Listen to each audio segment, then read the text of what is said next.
যাকারাল্লাহু খালিয়ান, আল্লাহর যে গোলাম সকল কিছু থেকে মুক্ত হয়ে আল্লাহ রাব্বুল আলামিনের জিকিরে লিপ্ত হয়ে যায়, ফাফাদাত আইনাহু, জিকির করতে করতে তার দুই চোখ বেয়ে পানি পড়ে, আল্লাহর ভয়ে, জাহান্নামের ভয়ে।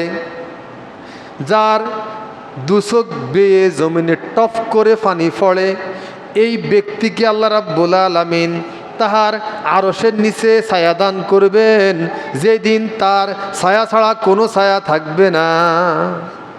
সুবহানাল্লাহ। চিন্তা করছেন কত উচ্চ মানের আমল এটা।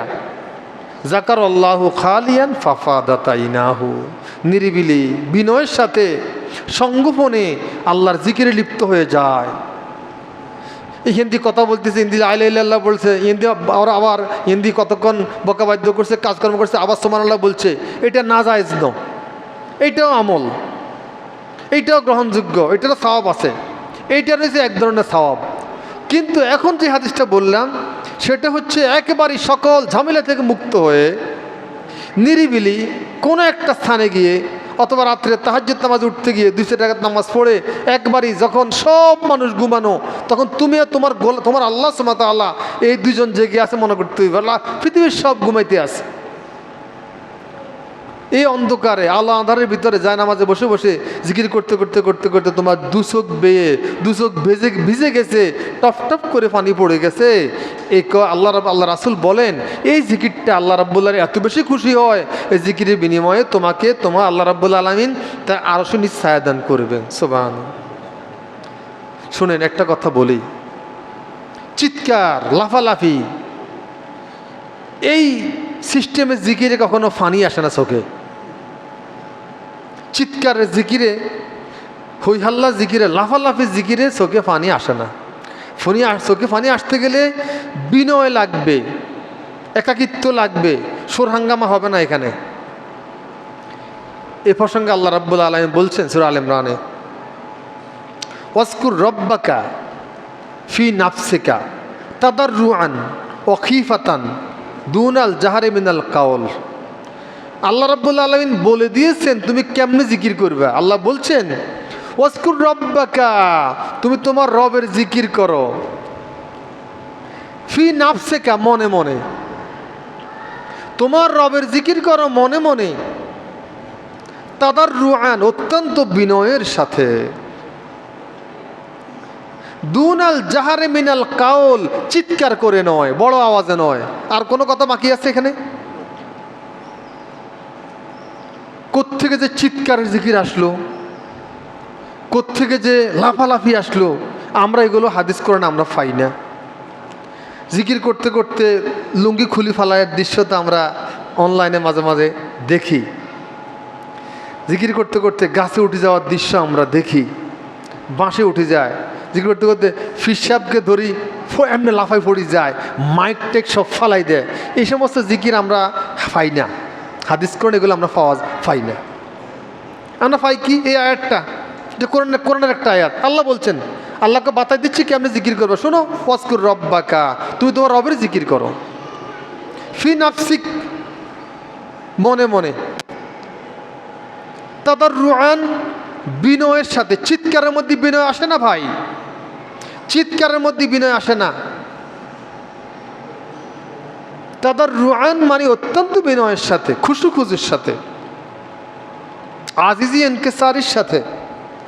দুনাল জাহারে মিনাল কাউল, চিৎকার চিল্লাফাল্লা দিয়ে নয়, ছোট্ট আওয়াজে, আওয়াজ যেন বড় না হয়। আর যারা জিকির করবে না, আল্লাহ রাব্বুল আলামিন লাস্টে বলছে তারা গাফেলদের অন্তর্ভুক্ত। আল্লাহ আল্লাহ আল্লাহ আল্লাহ। তাহলে আমরা জিকির নিয়ে যে গত 3 জুমা কথা চলছে আমাদের, কোন পদ্ধতিতে কোন ক্রাইটেরিয়া জিকির হবে, আমরা এই হাদিস থেকে আমরা একটু অনুমান করলাম, এই আয়াত থেকে অনুমান করতে পেরেছি। বিশেষ করে সকাল সন্ধ্যার জিকিরের উপরে অনেকগুলো আয়াত আমরা পাই। এই ভূমিকাতে আমি খুতবা শুরুকে ভূমিকাতে কয়েকটা আয়াত পড়লাম না, সব প্রায় আয়াতগুলোর মধ্যে সকাল সন্ধ্যা জিকিরের কথা বলা আছে। যেমন আল্লাহ রাব্বুল আলামিন সূরা তোহাতে বলছেন, ফাসাব্বিহ বিহামদি রাব্বিকা কাবলা তুলুইশ শামসি ও কাবলা গুরুবিহা। তোমরা আল্লাহ রাব্বুল আলামিনের জিকিরের লেগে যাও, মশগুল হয়ে যাও। কখন? সূর্য উদয়ের আগে। কাবলা তুলুইশ শামসি, সূর্য উদয়ের আগে। ও কাবলা গুরুবিহা, সূর্য অস্তের আগে। সূর্য অস্তের আগে সময়টা কখন? আসর পর থেকে মাগরিব। এই সময়টুকু আমরা অনেকেই গল্প গুজবে কাটাই, মাঠে কাটাই, দোকানে কাটাই। যারা দিনে কাজকর্ম চাকরি বাকরি করে তারা মনে করে যে এই সময়টা একটু রিল্যাক্সে আসি, সন্ধ্যে পরে ঘরে চলে যাবো, এখন একটু আড্ডা ফাড্ডা করে বন্ধু বান্ধবের সাথে চাইনিজে যাই বা দোকান ফাটে চাটা খাই, গল্প গুজব, বেহুদা কথা। কিন্তু এই টাইমে জিকিরের গুরুত্ব বেশি। অন্য আয়াত সূরা গাফির 55 নম্বর আয়াত, ওয়াসাব্বিহ বিহামদি রাব্বিকা বিল আশিয়্যি ওয়াল ইবকার। এখানেও সকাল সন্ধ্যায়। আশি ইবকার মানে সকাল, আশি মানে সন্ধ্যা। সন্ধ্যা এবং সকালে তোমরা আল্লাহ তাজিফ পাঠ করো, আল্লাহ জিকির করো। সূরা গাফিরে আসছে। আর সূরা নূরে আসছে 36-37 নম্বর আয়াতে, ইউসাব্বিহু লাহু ফিহা বিল গুদুবি ওয়াল আসাল। গুদুবুন সকাল, আসাল বিকাল। সকাল বিকাল, সকাল সন্ধ্যায় আল্লাহর তাসবিহ পাঠ করো, আল্লাহ জিকির করো।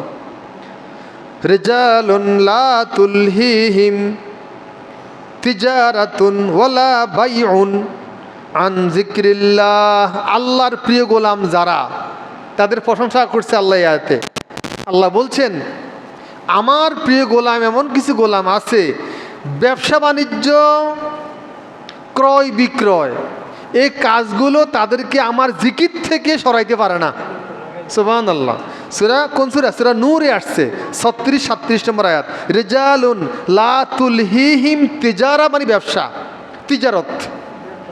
বাইউন কেনা বেচা, কেনা বেচা এবং ব্যবসা, এই কাজগুলো আমার প্রিয় গোলামদেরকে আমার জিকির থেকে গাফেল করে না। তার মানে দুই অর্থ, কেনা বেচাও চলে, তারা তাদের মুখে আমার জিকিরটা অনবরত লেগেই থাকে। ঠিক আছে নি? আরেক অর্থ হলো যতই ব্যবসা বাণিজ্য কেনা বেচা করুক, এই দুই টাইম তারা কেনা বেচা ব্যবসা থেকে অপশন নিয়ে আমার জিকিরে লেগে থাকে, মসজিদে বা বিভিন্ন সংগঠনে। দুটোটা অর্থ খাটে। কথা বোঝা গেছে? এক অর্থ হলো কেনা বেচা এবং ব্যবসা, এই কাজগুলো বা দুনিয়া যে কোনো কাজ, তারা এই কাজগুলো আমার জিকির থেকে আমার প্রিয় গোলামদেরকে গাফেল করতে পারে না, সরাইতে পারে না। বরং তারা দুনিয়ার কাজ করার ভিতরেও আমাকে সবসময় তারা স্মরণ করতেই থাকে, আমার জিকির তাদের মুখে লেগেই থাকে। আল্লাহ আমাদেরকে আমল করার তৌফিক দান করো। আরেকটা হাদিস বলবো এখন। হাদিসখানা তিরমিজি শরীফ 586 নম্বর। আপনাদের জানা আছে হাদিসখানা, স্মরণ করাই দিচ্ছি শুধু। ক্বালান নবী সাল্লাল্লাহু আলাইহি সাল্লাম, নবী করিম সাল্লাল্লাহু আলাইহি সাল্লাম বলছেন, খেয়াল করেন, মান সাল্লাল গাদাত ফি জামাআহ, যারা ফজরের নামাজ জামাতের সাথে পড়বে। ফজরের নামাজ কেমনে পড়বো? জামাতের সাথে। অনেকে আমরা পড়ি ঘরে, জামাত ধরতে পারি না, ঘুম ভাঙে না, তাই না?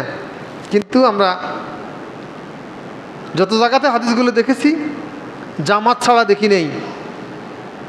ফজর নামাজ জামাত, এশার নামাজ জামাত, তাহলে সারা রাত্রি ইবাদতের সমতুল্য সওয়াব। সুবহানাল্লাহ। বুঝেননি? ফজর এবং এশার নামাজ জামাতে পড়লে কি হয়? সারা রাত্রি ইবাদতের সওয়াব পাওয়া যায়। আল্লাহ রাসূল সাল্লাল্লাহু আলাইহি ওয়াসাল্লাম বলছে, ফজর নামাজ, এশার নামাজ, এই দুটো নামাজ মুনাফিকদের জন্য কষ্টের। মুনাফিকরা এই নামাজগুলোতে আসে না। তাহলে বোঝা গেছে, আমি যদি নিজেকে ইমানদার সহি ইমানদার আমি প্রমাণ করতে চাই, আমাকে ফজর আসতে হবো, এশায় আসতে হবো। এটা আমার কথা নয় ভাই। বেল হুজুরে আমাদেরকে মুনাফিক বানিয়ে দিচ্ছেন। না না, আমি বলি নাই ভাই, এটা আমার রাসূলের একটা হাদিসের আমি অনুবাদক।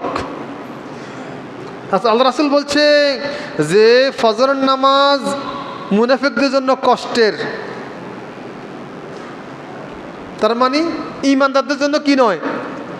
কষ্টের নয়। আমরা গতকালই বলছিলাম যে একজন ফাইসি মুসল্লি আমার এলাকার ফজরে, একজন, গতকাল বলছি কেমন না, গত পরশু একজন ফাইসি এলাকার মুসল্লি, আর কয়েকজন ফাইসি এরা দূর থেকে আসে, ওই যে এইভাবে আসছে দূর থেকে, উনি আমার এলাকার মুসল্লি হলো, ওনাকে আমি দূরে ধরলেও আমরা এলাকার মুসল্লি হিসাব করি একজন ফাইসি। আমাদের মাদ্রাসার কয়েকজন ওরা দূরে বাড়ি, ওনারা আসিল, ইমাম মুয়াজ্জিন তো থাকতে হয়, এ মেয়েও দূরত্ব নাইছে, সব মিলিয়ে আমি একজন ফজরের মুসল্লি পাইছি স্থানীয়। দুর্ভাগ্য এগুলা।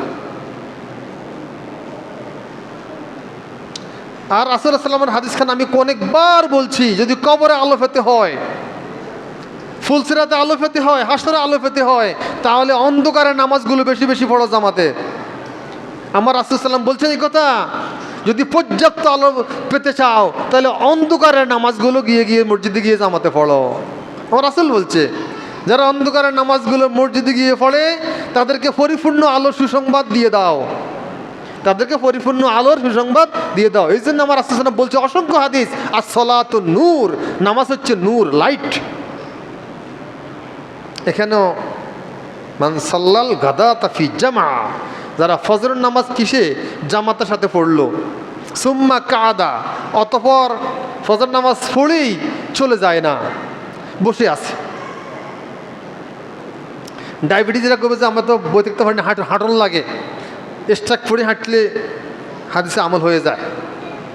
সুম্মা কাদা, অতঃপর বসে আছে, বসে বসে কি করছে সে, ইয়াজকুরুল্লাহ, বসে বসে আল্লাহ জিকিরগুলো করেছে। ফজরের নামাজ জামাতে, আমাদের কটা জামাতে এখন হুজুর? 5টা 5-এ, সূর্যোদয় 5টা 33, 5টা 5-এ আমরা জামাত করি, অনেক মসজিদে 5টায় করে।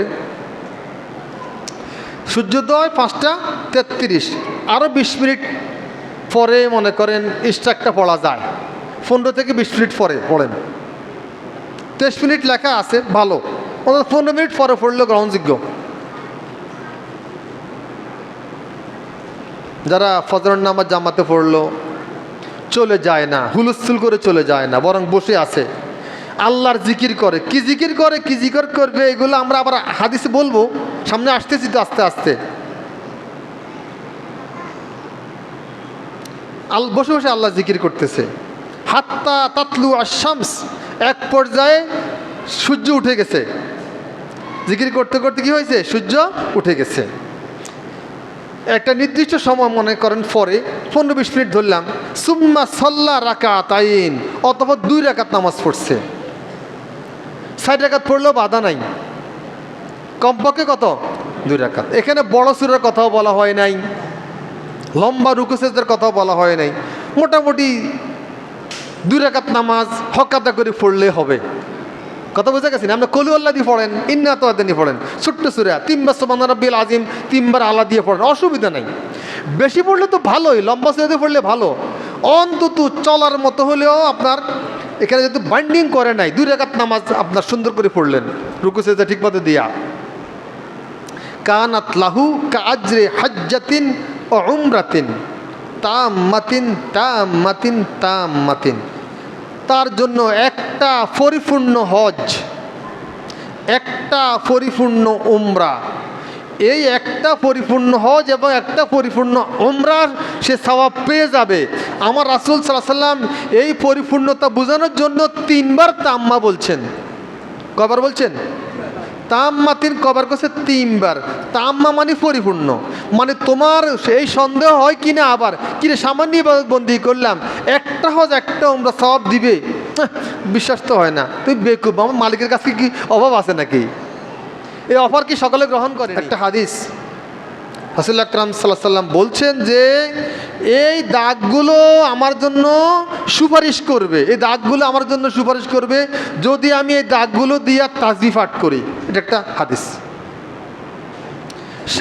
7টার জন্য আমরা এটা ব্যবহার করি, তাসবিহ ব্যবহার করি, 33 জন্য তাসবিহ পাঠ ব্যবহার করি, তাহলে আমি তো সুপারিশ করবে না। এগুলা সুপারিশ পেতে গেলে এই দাগগুলো ব্যবহার করেন। হ্যাঁ, 33 পরে অনেকে 100 আমরা প্যাঁচ খায়, তখন তাসবিহ ব্যবহার করেন, সমস্যা নাই। 100-র জন্য, 200 বা 1000-এর জন্য আমরা তাসবিহটা ব্যবহার করতে পারি, না যায় তো বলে নেই। কিন্তু কম সংখ্যকের জন্য আমি যেন আঙ্গুল যেন ব্যবহার করি। আমার মালিক তো আমাকে আঙ্গুলে দাগ দিয়ে দিয়েছেন এই সংখ্যা ব্যবহার করার জন্যে। তাসবিহটা আমার যেন রিয়া, প্রদর্শনী, অহংকারের যেন কারণ না হয়। অন্যরা অহংকার মনে করলে করুক, আমার ভিতরে যদি অহংকার না থাকে অসুবিধা নাই, আপনি তাসবিহ ব্যবহার করেন। চলতে ফিরতে হাঁটতে তাসবিহ হাতে থাকলে একটা সুবিধা হচ্ছে কি, তাসবিহ হাতে আসলে সুবহানাল্লাহ মনে আসে, মুখে আসে। তাসবিহ দানা টান দিলে আলহামদুলিল্লাহ মুখে আসে। এটা একটা ফায়দা আছে। তাসবিহ ছাড়া অনেকটা আসে না। যদি মনে করেন যে মানুষ কী করবে না করবে আমার জানার দরকার না, আমার ভিতরে তো রিয়া নাই, প্রদর্শনীর কোনো খেয়াল নাই, তাহলে আপনি ব্যবহার করতে পারেন। তো এটা যেন অনেক বড় যেন না হয়, ছোট্টখাট্টো হইলে ভালো। আর যদি কেউ মনে করে যে মানুষ জানুক আমি ইবাদতবন্দি করতেছি, এটা লড়াইলাম আর মানুষ দেখলো আমাকে বা আবেদ মনে করলো, এই নিয়তে যদি কেউ তাসবিহ হাতে নাড়ানাড়ি করেন, ব্যবহার করেন, তাহলে এটাকে বলা হয় রিয়া। রিয়া মানে প্রদর্শনী। এটা একটা শিরক। রিয়াটা শিরকের অন্তর্ভুক্ত, ছোট শিরক। এটা করা যাবে না। উনি তাসবিহটা ফেলে দেওয়াই দরকার।